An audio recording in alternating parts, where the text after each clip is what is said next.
Arti seorang ibu buat aku adalah segalanya, nafas aku, jiwaku.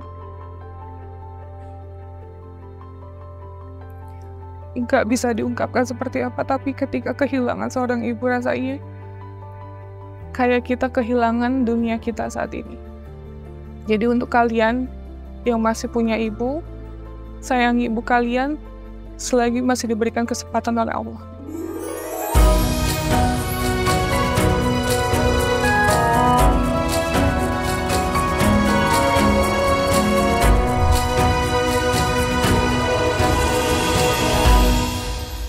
Halo Paranoid, balik lagi sama aku di Ibu Negara Andara.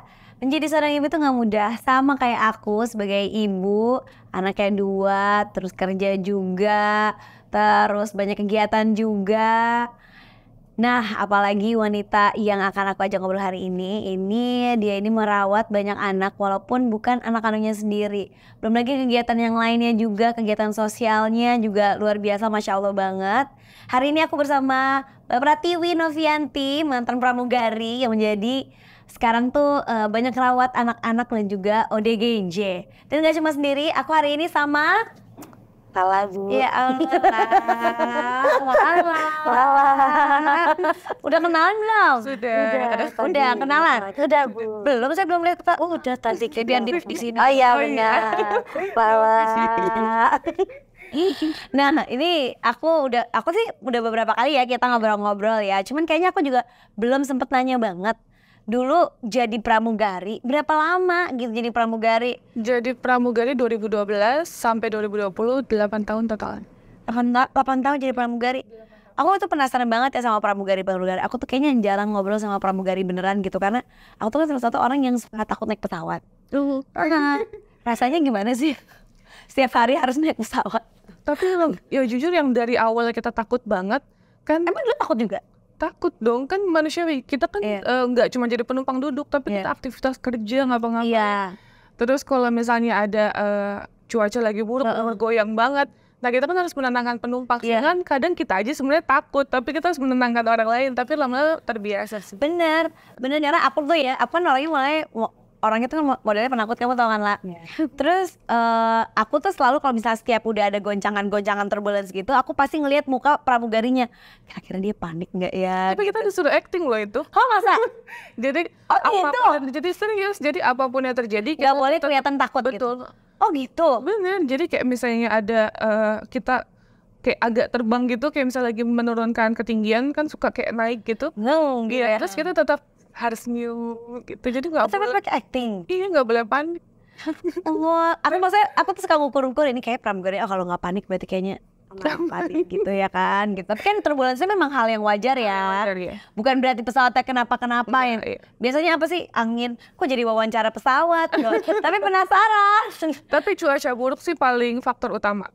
Kalau misalnya lagi hujan, terus awannya tebal ya otomatis kan diterobos tuh, jadi kayak agak guncangan. Pasti guncangan. Jadi bukan berarti nggak, kadang-kadang tuh kan kita di kepala kita karena kita terbang, di kepala kita tuh goyangan itu karena pesawatnya misalnya kenapa, padahal itu kan karena faktor luar. Dan memang pastinya pesawat itu udah didesain sedemikian rupa untuk digoyang-goyang di macam-macam ini tuh insya Allah aman.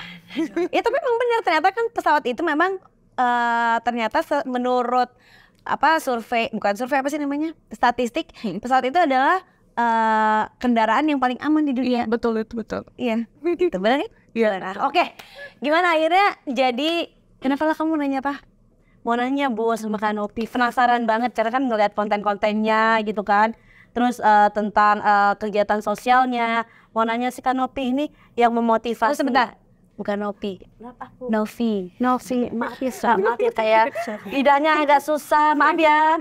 Ini Nopi bukan Nopi. Iya agak susah. Maaf ya kayak. Dimaafin ya. Nih apa nih yang memotivasi Kanopi sendiri nih dalam melakukan kegiatan sosial gitu? Apakah itu dari sosok Ibu Kanopi kah yang memotivasi, ataukah emang itu dari diri sendiri gitu? Nambahin. Jawabnya sedia sekalian ya. Iya, gimana Bu? Maksudnya kan jadi pramugari itu kan ya lumayan kan enak, jalan-jalan, traveling, ketemu orang banyak, gratis. Terus ya setahu aku juga ya lumayan gitu penghasilannya gitu. Tiba-tiba berhenti jadi ibaratnya kegiatannya lebih fokus di kegiatan sosial gitu. Kenapa akhirnya kayak gitu? Itu kan pada saat waktu itu COVID ya, pandemi 2020, terus penerbangan kita lagi benar-benar sedikit. Itu gara-gara itu awalnya. Awalnya gara-gara itu, terus aku mutusin untuk, aduh aku ngapain ya, udah aku cuti aja. Akhirnya aku cuti. Ya maksudnya kan bosan nungguin pesawat itu kan orang pada nggak pergi juga. Iya gitu, terus 1 bulan paling terbang berapa kali itu kehitung banget deh. Akhirnya aku mutusin untuk ngomong sama manajerku untuk kayak, boleh nggak ini aku mau cuti 6 bulan unpaid leave waktu itu. Terus akhirnya aku mutusin di rumah, aku bingung mau ngapain, udah semua dilakuin, udah mulai dari olahraga apa. Akhirnya aku mikir aku pengen banget ngelakuin kegiatan sosial nih. Apa akhirnya aku nonton YouTube. Kenapa tiba-tiba kayak out of nowhere dari semua kegiatan olahraga udah, masak juga iya kan kita zaman dulu mungkin mau bikin bisnis atau apa, kenapa ujung-ujungnya aku mau ngelakuin kegiatan sosial aja deh gitu. Nah iya, karena aku tuh ngeliat YouTube Mbak Gigi. Nah waktu itu kan viral banget untuk kayak kegiatan sosial ya waktu pandemi. Orang menyelamatkan diri untuk diri sendiri, tapi banyak orang ternyata relawan itu mengutamakan membantu orang di luar sana gitu. Akhirnya aku terinspirasi dari salah satu content creator yaitu Irfan Hakim. Dia sempat ngebantuin ODGJ, terus akhirnya aku lihat yayasan di daerah Tasik namanya Mentari Hati. Aku datang ke sana itu khusus orang terlantar, ada sekitar 100 lebih. Aku datang ke sana, kok aku ngerasa aku seneng banget. Terus akhirnya aku terjun langsung pakai mobil losbak gitu, nyari ODGJ. Pertama kali Jadi diajakin pakai mobil losbak, kita panas-panasan. Akhirnya dari situlah aku nemuin ODGJ. Terus ODGJ-nya ternyata apa ya, ngebuat aku kayak, oh ternyata orang yang membutuhkan adalah ODGJ loh, orang yang terlantar gitu. Kita evakuasi, kita bawa ke yayasan, aku mandiin, kan rambutnya gini, kota. Akhirnya aku bersihin dan segala macam, dan itu buat aku kesenangan tersendiri sih gitu. Tapi kalau dibilang kayak mulai dari pramugari bisa langsung memutuskan resign, itu sebenarnya ya agak sulit. Ya panjang lah, maksudnya enggak ya dari unpaid leave dulu, dari cuti dulu. Betul. Sampai akhirnya udah rasa ya ngapain lagi sih nyari dunia ini kalau cuma ujungnya uang, nggak ada habisnya. Jadi aku nyari sesuatu kebahagiaan dan insya Allah ini kebaikan yang untuk bekal di akhirat nanti. Ya, amin. Tapi kan kegiatan sosial tuh kan banyak ya Mbak ya. Maksudnya kan kenapa ODGJ gitu ya? Ya gitu kan ODGJ, terus misalnya mungkin ada lansia, ada anak, ada macam-macam lah gitu kegiatan sosial. Kenapa akhirnya fokusnya di ODGJ? Padahal kan mungkin sebagian besar lagi perempuan dengan stigma kayaknya kan harus dandan, nggak mau repot, nggak mau panas, terus nggak mau ibaratnya nggak mau kunyel gitu, nggak mau yang mungkin yang nggak enak baunya, nggak mau ini nggak mau itu gitu. Apalagi dari pramugari kan kayaknya sosoknya kan ya lumayan pasti bersolek gitu. Terus kenapa akhirnya memilih ODGJ?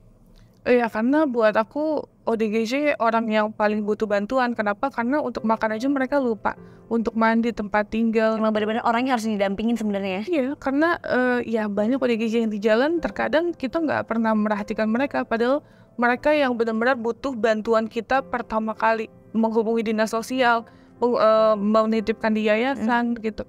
Ya makanya aku tergerak di situ sih. Apalagi pas pertama aku nolongin ODGJ, ternyata ODGJ sudah hilang sekitar 25 tahun. Dan ketemu setelah aku share di YouTube. Dan itu kesenangan, ya Allah itu benar-benar seneng banget. Terus seneng banget. Ketemu lagi keluarganya? Ketemu sama keluarganya. Dia inget gak sama keluarganya? Ingat. Jadi ya waktu itu menghubungi kita, itu mamanya dan juga adiknya bilang bahwa itu adalah kakaknya yang kita temuin waktu sama Irfan Hakim itu. Jadi setelah 25 tahun hilang. Hilang? Dikiranya gak tahu kemana? Katanya di rumah kan ibu bapak dicerai, katanya di rumah si suaminya ini, tapi ternyata tidak ada. Jadi cari-carian hilang. Carian betul. Gitu. Dia depresi. 25 tahun dia survive ya udah hidup di. Betul, dia depresi karena terlantar. Begitu awalnya nggak depresi sama sekali, terus karena dia terlantar hidup di jalan mungkin makan ya apa adanya gitu, jadi ya makin parah, nggak tahu jalan pulang apa segala macam. Tapi emang benar juga aku jadinya setuju juga. Setelah aku pikir-pikir, iya benar karena ODGJ itu kan dia nggak punya kesadaran ya. Betul, nggak punya. Jadi lupa ingatan. Lupa, ada yang sampai lupa, ada yang dia nggak tahu rumahnya di mana, orang tuanya di mana, keluarganya di mana, mau makan gimana caranya. Yang memang benar-benar tingkat ketergantungannya sama manusia lain tuh besar gitu ya, sama seperti anak gitu. ODGJ kalau orang dewasa kan mungkin beda gitu ya gitu. kalau misalnya pun dia misalnya dalam keadaan terhimpit pun dia masih ibaratnya masih sehat mentalnya, dia akan mencari jalan gimana caranya untuk hidup. Betul. Kalau ODGJ kan enggak gitu. Lala mungkin mau nanya apa lagi Lala? Kak, mau nanya dong, pertama kali nih waktu ketemu atau ngurus ODGJ tuh perasaannya gimana? Ada rasa was-was kah? Atau ada rasa takut nggak gitu kan? Kita nggak tahu ya kondisi dia gimana, atau nanti tiba-tiba kita itu dia ngamuk atau dia marah, kan kita nggak tahu. Ada nggak sih Kak rasa kayak gitu? Kalau waktu pertama kali perasaan takut itu hal yang biasa banget gitu, karena kan takutnya dilempar batu, kan kayak banyak ngamuk tuh gitu ya. dilempar batu waktu kita kecil gitu, terus atau mungkin dia langsung maksudnya Nyerang gitu. nyerang kita gitu. Nah itu kan buat aku sih yang tadinya awalnya takut, tapi akhirnya aku berpikir itu hal yang wajar. Karena ODGJ kan pasti yang biasanya ada di jalan terus nggak dihiraukan sama orang, sekarang ada yang mau bantu nih, pasti dia self defense dong gitu, entah mungkin menyerang atau apa. Tapi lama-lama aku jadi terbiasa, Mbak. Aku pernah kan waktu itu dipukul sampai aku jatuh ke belakang. Itu pernah ada di Indramayu, itu pertama. Kedua di Tasik aku dilempar batu gede banget sampai tulang ekorku ada pembengkokan gitu. Karena sakit banget itu, bekal sampai 2 minggu. Terus aku terapi, fisioterapi gitu, akhirnya bisa. Ya kadang-kadang yang penting kita juga harus sadar bahwa memang mereka itu tuh kan di luar kesadarannya mereka, Betul, di luar intensinya, maksudnya mereka untuk berbuat seperti itu gitu kan ya. Ibaratnya kita mungkin yang mentalnya mungkin lebih sehat, ya harusnya bisa berpikir lebih jernih. Walaupun tidak menutup kemungkinan pasti ada rasa kesel, sakit, bete, ya macam-macam. Tapi kalau diingat lagi ya, kalau kita mau ibaratnya mau berantemin balik juga buat apa gitu. Karena mungkin itu juga salah satu buat pelindungan diri mereka kali ya. Gitu. Iya, karena bertahun-tahun. Iya, karena mereka juga mungkin takut dengan orang baru gitu. Betul. Nah mungkin banyak juga yang penasaran nih Paranoid nih. Jadi biasanya prosesnya tuh kayak gimana sih? Kamu mencari kah Mbak, atau mencari ODGJ kah, atau biasanya ada orang yang lapor, prosesnya gitu gimana tuh biasanya sampai akhirnya dititipkan gitu? Kalau dulu waktu mungkin kita subscriber masih kecil, itu kita nyari di jalan-jalan gitu. Mana nih yang kita bisa bantu? Daerah mana nih yang banyak? Bisa Kerawang, Cikarang, Tangerang, itu paling banyak. Terus karena sekarang sudah berkembangnya media sosial, terus Instagram, akhirnya banyak banget yang melaporkan ke nomor admin kita. Jadi kita ada nomor admin itu kayak Call center gitu ya? 24 jam. Jadi kalau yang urgent, benar-benar butuh bantuan, apalagi sekarang kita nanganin kasus-kasus yang bekerja sama dengan Komnas Perlindungan Anak gitu. Jadi ya kita siap kapanpun. Jadi dapetnya dari informasi itu sih. Banyak informan-informan. Iya gitu. Nah apalagi kalau misalnya tadi kan cerita ya ODGJ itu kan biasanya banyak yang udah depresi banget, dan biasanya kan diagnosa macam-macam ya. Betul. Maksudnya ODGJ itu kan bipolar juga. ada yang mungkin skitso, ada macam-macam gitu kan. Tapi kan biasanya kan untuk apa ya, untuk ngobrol, untuk meyakinkan mereka percaya sama kita tuh kan nggak suatu hal yang mudah. Betul. Mereka bertahun-tahun di jalan nggak diurus, ngurus diri sendiri juga ya begitu gitu. Terus tiba-tiba ada orang datang mau ngebantuin. Itu tantangannya gimana tuh Mbak? Ya makanya yang aku selalu ngomong itu, ketika kita mau mendekati ODGJ tersebut, kita harus menempatkan diri sebagai dia. Jadi ketika kita nolong ODGJ, jangan sampai kita berdiri. Jadi dia duduk ya kita di bawah duduk. Gitu. Terus dia seperti itu ya kita ikutin gayanya seperti itu. Jadi kayak agak-agak ngelantur ya nggak apa-apa, emang penyesuaian. Ikutin dia ngobrol apa gitu. Jadi kalau dia ngomong apa ya kita belaga menjadi dia. Belaga ngerti gitu. Belaga ngerti sampai akhirnya niat kita satu kan, kita bisa evakuasi dia, kita bawa, udah itu pencapaian kita sampai kita bisa bawa ke rumah sakit gitu. Oh biasanya berarti kalau misalnya udah ketemu ODGJ-nya, mereka udah mau dibawa, itu dibawanya ke rumah sakit dulu, ke rumah sakit jiwa. Rumah sakit jiwa ya. Untuk dicek dulu. Semua dikasih obatnya, penenang, terus terapi-terapi gitu kan. Biasanya kalau emang parah banget 1,5 bulan perawatannya. Tapi kalau misalnya dia kondisinya bagus, udah dirilis sama dokter, mungkin 2 minggu atau 10 hari udah keluar. Nah itu biasanya kalau dari habis rumah sakit jiwa kemana? Ke yayasan. Oh, ke yayasan. Nah itu kan biasa masih dalam perawatan juga kan? Maksudnya apakah ada yang hidup normal atau gimana?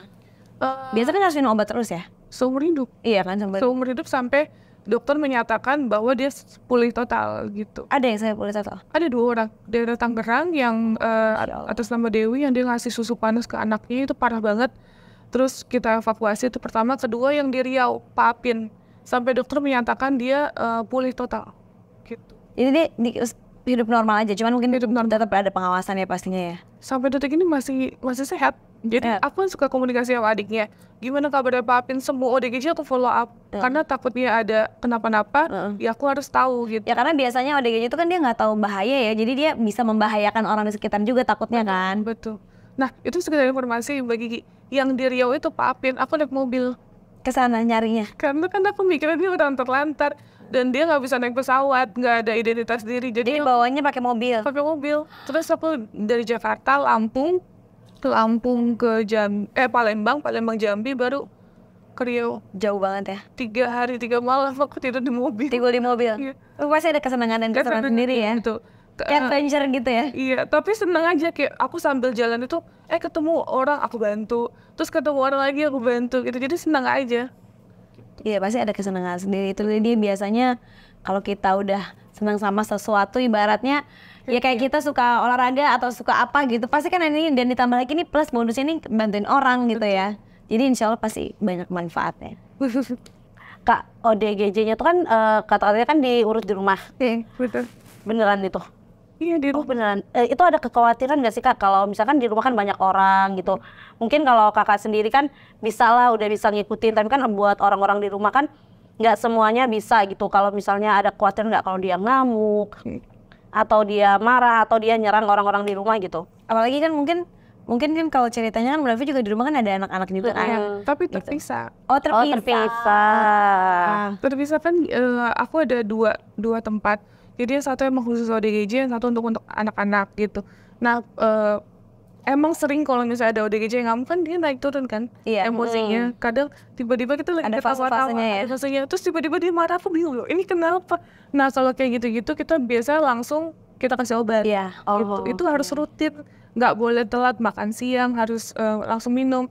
Malam juga harus minum, jadi nggak boleh pengasuh, kan ada pengasuhnya. Ada pengasuhnya sendiri. Jadi nggak boleh suruh minum sendiri gitu. Nah itu nggak bisa. Ya takut kan Rano suka diumpetin atau dibuang. Terus tiba-tiba kita nggak ngelihat dia marah-marah, ini kenapa berarti udah minum obat? Padahal belum. Dan gitu. Jadi benar pengawasannya ya memang kenapa ditaruh masa di rumah itu supaya pengawasannya juga lebih Betul. ketat kan. Itu dia balik lagi karena takut kalau misalnya diri sendiri ya takut mengancam diri sendiri dan juga pasti orang di sekitarnya kalau dibiarkan sendiri gitu. Karena mereka benar-benar butuh pengawasan orang. Nah kalau pengalaman paling berkesan di saat bantu ADGJ apa mungkin salah satu yang bisa sembuh total itu kali ya? Sembuh total, terus ya sebenarnya banyak sih. Ini yang lagi viral itu ada namanya Bu Neneng Savitri. Dia tuh artis 90-an, dia terkenal di tahunnya dia 90-an itu. Ini beda lagi, waktu itu kan juga ada pernah artis juga kan? Beda lagi. Ini beda lagi, baru lagi. Ini aku perawat di rumah. Ini baru ini? Udah lama sekitar 5 bulan, 5 bulan 6 bulanan. Terus beliau ini suaranya bagus banget, pernah bikin album di tahunnya dia 2 album. Sekarang ya kita rawat sama-sama, jadi senang aja ngelihat dia dengan yang tadinya dia di rumah kosong, dia nggak mau deket sama orang siapapun. Sekarang dia aku ajak sekali jalan, aku ajak makan, jadi udah bisa menerima kehadiran orang lain gitu. Itu aku lihat tuh kayak 180 derajat itu berubah banget. Bisa, maksudnya udah kayak normal gitu ya? Udah dokter menyatakan dia sedikit lagi pulih. Kalau emang dia bisa konsisten minum obat, emosional dijaga, tidurnya itu paling penting, dia harus on time.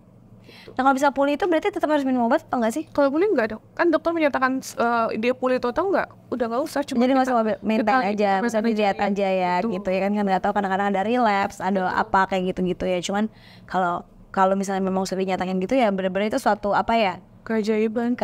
Seneng juga pastinya ya, campur aduk banyak lah manfaatnya ya. Tapi satu sih yang paling penting bagi, jangan sampai ada yang nge-trigger untuk dia balik lagi ke dulu. Ya relapse itu kan biasanya ada triggernya ya. Betul, jadi kayak traumanya kayak congkel gitu ya. Ibaratnya kan kita punya luka, terus udah sembuh, tapi kan biasanya ada bekas. Kalau luka tuh suka ada bekas, jadi sekali dicongkel di tempat situ lagi bisa tetap dalam lagi gitu. Betul. Gitu tuh. Ya makanya tetap mereka tuh tetap harus ada dalam pengawasan gitu, tetap ada yang tahu gitu supaya nanti kalau misalnya nanti memang menjurus kemana bisa langsung ditanganin lagi dengan gitu. Gitu. Kak mau tanya lagi boleh ya? Boleh. Kakak kan selain ngurus ODGJ, Kanopi juga kan ngerawat anak-anak terlantar. Nah kemarin tuh sempat rame tuh Kak, yang viral tuh di mana-mana, yang anak asuh kakak yang diambil dibawa paksa itu gimana sih Kak ceritanya? Terus Perasaan kakak gimana? Waktu diambil itu aku juga sebenarnya lagi bantu orang di daerah Karawang, terus tiba-tiba aku ditelepon sama pengasuhku nangis-nangis, "Mbak, ini banyak polisi," katanya gitu. Aku juga kaget, "Loh, ini dari mana?" Akhirnya dijelaskan bahwa menanyakan soal legalitas yayasan kita, terus saya cuma bilang, "Sabar Bapak," kan saya teleponan sama polisinya, "Tunggu saya on the way ke sana," gitu. Terus akhirnya kita nyampe sana, kita kasih penjelasan karena kan waktu itu yang megang pemberkasan dan lain-lain itu bukan saya, karena kan kita tim lapangan, kita nggak ada pengurusan kayak gitu. Akhirnya kita jelasin, ya waktu itu masih belum clear, anak-anak diminta untuk dibawa ke Kemensos dengan alasan mungkin pemberkasan ya, kita juga mengerti sih gitu. Ya udah akhirnya dibawa, sekarang kurang lebih udah 4 bulan anak-anak di sana, masih di sana, tapi insya Allah nanti minggu depan katanya hari Kamis akan dikembalikan ke Alhamdulillah. Jadi ada Kita doain sebagian, sama-sama ya. ada sebagian yang ke ibunya. Jadi ada yang mungkin mau merawat si bayi ini, diserahkan sekitar 4 orang, sisanya dikembalikan lagi ke kita, Ke yayasan ke gitu ya. yayasan kita gitu. Ya Allah, alhamdulillah akhirnya ya itu yang kemarin heboh banget. Nunggu-nunggu. Nunggu-nunggu sampai kayaknya sampai ke Pak Jokowi juga minta bantuan, ke Bu Iriana, tapi alhamdulillah gitu. Apalagi tadi cerita juga Mbak Novi kalau sekarang Mbak Novi tuh bekerja sama juga dengan Komnas Perlindungan Anak. Jadi insya Allah lebih legalitasnya juga jadinya lebih firm untuk bantuin orang juga bisa lebih jauh lagi insya Allah Dan gitu. kita bisa saling berkolaborasi untuk kayak ini info di mana paling cepat di mana. Nah, mungkin dari Komnas yang dapat duluan ntar kita bareng, atau saya dapat duluan kita bareng gitu-gitu. Ya karena kan ya pastinya juga namanya negara itu kan pasti punya peraturan-peraturan gitu. Kalau ada SOP-nya juga gitu. Jadi supaya nggak sembarangan orang yang kayaknya mau bantuin orang, tapi kan kita nggak pernah tahu maksudnya kayak gimana. Nah kalau udah kayak gini ya, tapi alhamdulillah ternyata mungkin jalannya mungkin harus ke situ dulu ya, harus gitu dulu ya. Jadi banyak belajar juga. Karena kita pengen cepet-cepet gitu kayak ngebantuin orang nih yang di jalan gitu. Tapi kan padahal kan itu kan harusnya kemana dulu SOP-nya harus jelas. Tapi apa sih Mbak? Ya ini kan selama proses banyak ngebantuin orang gitu, kegiatan sosial itu kan pasti ada naik turun gitu kan. Apa sih yang bikin kadang-kadang pengen, aduh kayaknya gue pengen berhenti aja, atau nggak pernah terpikirkan sama sekali gitu kayak gitu? Iya, waktu anak diambil, ngebuat aku kayak down banget, kayak capek banget kok. Ini kita ngebantu anak ODGJ, orang terlantar, nggak pernah dibantu sama pemerintah. Kayak putus asa gitu, ini gimana sih gitu? Ini aku udah berkorban banget, kita punya penghasilan, kita sisihkan semua ke anak, kita kasih yang terbaik untuk anak, tapi tiba-tiba diambil itu dengan mudahnya kayak, kok gini sih gitu, harusnya disupport dong sama pemerintah. Setidaknya jangan persulit orang-orang baik yang mau melakukan kebaikan gitu. Itu sih titik terakhir aku mau selesai, kayak aduh capek banget nih kayak gini, udah mau balik lagi. Ternyata kan ada matahari besar habis itu ya, alhamdulillah ya gitu. Jadi lebih tahu, bisa lebih dalam lagi, dan insya Allah kedepannya ngebantuinnya bisa lebih maksimal lagi, lebih banyak lagi bisa yang bisa terbantu. Kan Opi mau tanya lagi dong. Kan mau tanya mulu lah. Iya, maaf ya. Penasaran Bu. Jadi kayak karena motivasinya tuh banyak banget kan ini. Jadi penasaran, pengen nanya-nanya gitu. Gak apa-apa ya Kak ya? Gak apa-apa. Nih, Kak Nopi, apa sih cobaan? Iya, salah lagi ya. Maaf ya Kak ya. Mau nanya Kak, apa sih cobaan, mungkin cobaan yang menurut Kakak paling berat yang pernah Kakak alami gitu, yang udah dilalui gitu? Kehilangan mama, kehilangan sosok mama. Karena semua kan dulu yang aku lakukan itu mamaku yang pendampingan. Jadi pas mamaku nggak ada, aku langsung bingung, aku harus ngapain nih. Tahun berapa itu Mbak? 2012 Juni. Jadi pas aku lagi di asrama, lagi sekolah. Baru mau ini, oh iya kita cerita ya. Jadi 2 hari setelah mau rilis wisuda sekolah pramugari, mamaku meninggal, dan aku ngerasa kayak mimpi, karena mamaku udah berhasil operasinya, udah sehat, udah bisa ketawa-tawa, tiba-tiba ngedrop, masuk ICU lagi. Itu coba terbesar sih. Gitu. Tapi itu apakah mungkin jadi salah satu motivasi yang akhirnya sekarang Mbak Novi juga jadi lebih banyak ke kegiatan sosial kah? Apa dulu apa yang diajarin sama mama? Kalau mama dulu ngajakin sosialnya lebih ke panti asuhan, disabilitas, sama ya pedagang kecil di jalan. Jadi semua ngajarinnya kayak gitu, kayak lebih kepeduliannya ini anak kecil jualan loh, atau ini lansia tapi jualan gitu. Kita harus appreciate, kita harus bantu yang kayak gini-gini gitu sih. Jadi banyak kurang lebih juga itu sense-nya itu dari mama gitu sampai Tapi bisa emang sampai sekarang ini ya. Sedini mungkin kita harus mengajarkan hal-hal seperti itu ke anak, jadi terterap di benak kita kepedulian terhadap sesama. Walaupun mungkin waktu kecil tuh mereka belum terlalu ngerti ya. Betul. Maksudnya kan kita juga waktu kecil kan belum terlalu ngerti, kenapa kita disuruh ngasih. Tapi lama-lama mungkin seiring berjalannya waktu itu menjadi kebiasaan dan akhirnya instingnya juga jalan gitu. Mana sih yang harus dilakukan kita sebagai manusia? Wah, ini terakhir nih. Harapan yang belum terwujud nih, Mbak Novi apa? Harapan yang belum terwujud, ya aku pengen banget punya yayasan yang bisa ngebuat mereka ngelakuin sesuatu hal yang mandiri. Jadi gini, di tempat kita bantu pemulihan, setelah itu kita kembali ke keluarganya ada sesuatu bekal. Jadi mungkin dia akan punya usaha atau biar bisa lebih mandiri. Sedangkan tempat kita kan sekarang hanya bisa kayak rumah singgah ya sementara.